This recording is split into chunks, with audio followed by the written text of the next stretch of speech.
folks, we'll spend the next 10 to 15 minutes just chatting about, some of the things that were on my mind. And I just wanted to get Himanshu's view on those, right? So first one, Himanshu, I always wanted to ask you, do short form videos with a dominance in culture and language, in your experience, do they drive higher resonance with this very youthful country, or very tier 2, tier 3 internet penetrated market, which is what we call Bharat? Is the in can you quote some examples in which specifically you saw that the short form videos which have really worked out on the cultural context and the language and the vernacular, driving higher resonance? What's your experience and viewpoint on that? First, we need to understand that why it is even happening, right? Consuming a short form video is a lazy approach. It's sitting somewhere and just, it's a passive consumption, right? You don't have to make an effort to it. And when you consume a long form video, right, you need to spend some energy with respect to mind into it, because a context is built. So if it's a 10-minute video or an hour video, a context is built, there's a subtext to it, there's a sub layer to it. And when you look at short form video for like a 10 to 15 seconds, either you like it or don't like it, as simple as that. And decision is out in a 10 second to 15 second, right? It's a very, very lazy approach and outcome, correct? You don't have to do anything. And somebody on your phone is entertaining you in every possible way, either by giving gyan or having dog puppies video, right? Or telling you this should be done, this should not be done, multiple pieces, right? And somewhere in your head, you're saying, I'm consuming something. If I'm not liking, within 15 seconds, it'll go off. So one is a lazy approach. B, it's a low commitment to anything, because you're not committing to anything, right? If you start watching a full-length video, 10 to 15, 20 minutes an hour video, you're committing to it. And as a generation, anyways, we don't like to commit to anything. So that's the second underlying thought process. Third is we agree, we don't agree.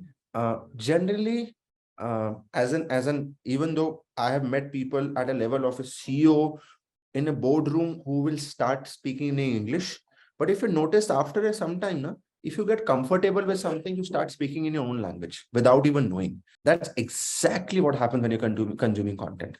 And it's a private space. Most of the time, you're using your earphone and headphones. You don't watch videos on television. And in your private space, you want to feel very comfortable in terms of like at home. Like I believe like a hyper local content is like a dal roti or dal chawal. You don't flaunt it in front of people. You flaunt pasta, you flaunt multiple sushi, but you don't say, I had an awesome dal chawal. That's exactly what local content is. It's a private space. You love doing it, but you will not flaunt. Correct? Hence, you see, Gaurav, your numbers always goes up. Correct? Yeah. And brand matters, after taking the handle, where it came from? It came from people whom you don't have interacted. Those are not part of PowerPoint presentations sometimes. No, true. I think, like you said, I think this 5-inch screen of ours, or the supercomputer in all our hands, right? It has become so personal, and that it's possibly the only place where we are exhibiting our authentic self behavior, right? Like you said, any brand which is able to utilize this with the right cultural context and language, I think will of course drive resonance. In fact, I'll show you some of the numbers and show our audience also, right?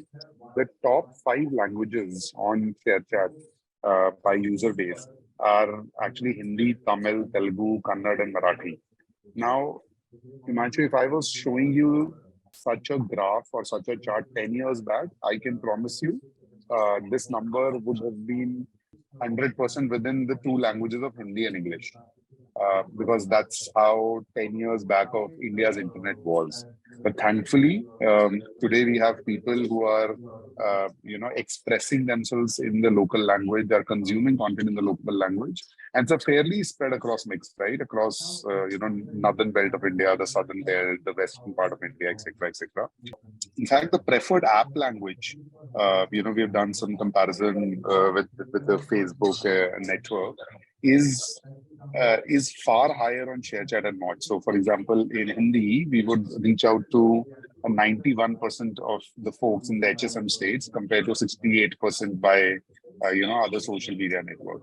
And there's some data point interesting that the team has put here. If you see the right two graphs, right, there is a ad which is on the left side in English and the right side in Hindi.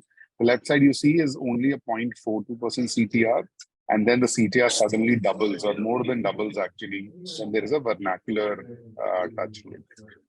So I think very important for brands and agencies and people who are on the call today to understand that if you reach out to people with the right cultural context in the language they're comfortable with, on the platform or the surface they're most comfortable in, I think then there's a winning story out there. Okay, Himanshu, thank you very much. The second one I wanted to ask you is, why do you think, in your opinion, why are marketeers actually leveraging short form videos today? I mean, is it a fad? Is it a bubble that may die away, or is it? Do you think it's start of in a new way, a new age of marketing that we are seeing? It's not a new age, it's just way the content consumption have changed in last few years. And the reason for that is geo has played a massive role in it. We all are aware of it, have been spoken and discussed like numerous times in a boardroom. You starts from tier one, tier A, who's consuming content on platform like Meta, to somebody consuming content on YouTube Shorts, Moj, ShareChat, any platform, right? As I mentioned, everybody is consuming content in easy bites. My father and mom consume contents on WhatsApp, which they get. And most of the reels or most of the short form content gets shared on WhatsApp, then they start consuming it. It's simple one line. People are getting into private spaces, or sorry, people are consuming content in private spaces, and this is one of the easier way to consume. And this is definitely not a fad. It's addiction. If tobacco is a fad, then this is also a fad. Okay, and folks, we just also wanted to show you some of the examples of large and small brands who have leveraged short form videos on our platform or otherwise, and how are they, showcasing their message. Can we play the first one, please?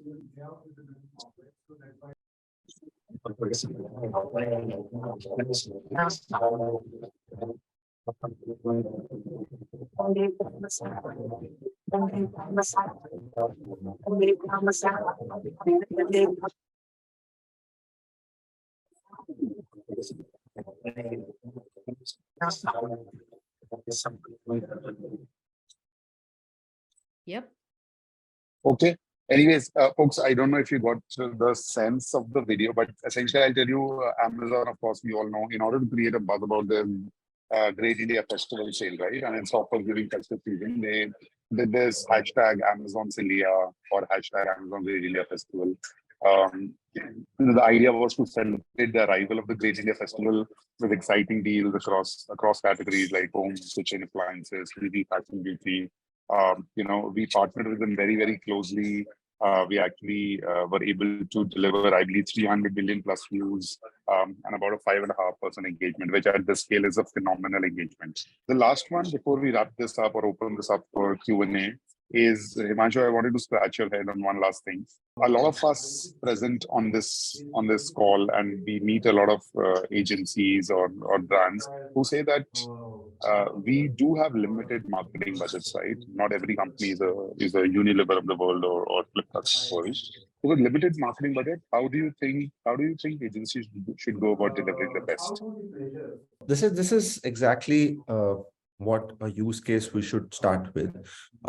Not irrespective of budget that you have or don't have, start with a small set of a geography. So let's assume I want to focus on in Maharashtra, tier 2, Nasik, right? Don't just start with the whole Maharashtra. You don't have to do that, right? Start with Nasik, since my total addressable market time in Nasik is less, right? So obviously I don't have to spend a massive amount or huge amount. I experiment with that smaller set of an audience, restricted set of an audience, see how are they responding to my content and to my product both, and how is the platform working for them, and then obviously increase it. Versus if you have a small budget, less budget, limited budget, and you say, okay, I want to capture the whole India, don't do that. Don't sprinkle across India. Pick up a geography or pick up a target group specifically and go extremely focus on that. And with these kind of platform where you can get local, not just from a targeting standpoint, which was always there with other platform, but this is with respect to the content.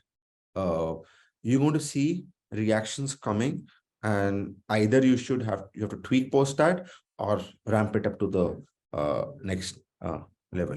So this is similar to what FMCG used to do few years back with respect to testing the distribution for a new product launch and then making a pan-India piece. It's on similar lines. So start Got it. focused and then move to larger set of an audience. Fair enough. In fact, Himanshu, resonating on your thought, right? I think what internet has beautifully done, and that is amplified by short form videos now, is that advertising has almost become democratized, right? There is no longer a production room or production budget that you necessarily need to bring out the best in class, story or an advertisement. It can, with a decent smartphone, a good camera, a great script, you can possibly end up delivering your message, a targeted message, and then measure it using the analytics present on the platform, and hence, make the best of it. Cool. Thank you, Himanshu, for so patiently talking about your thoughts on some of these things.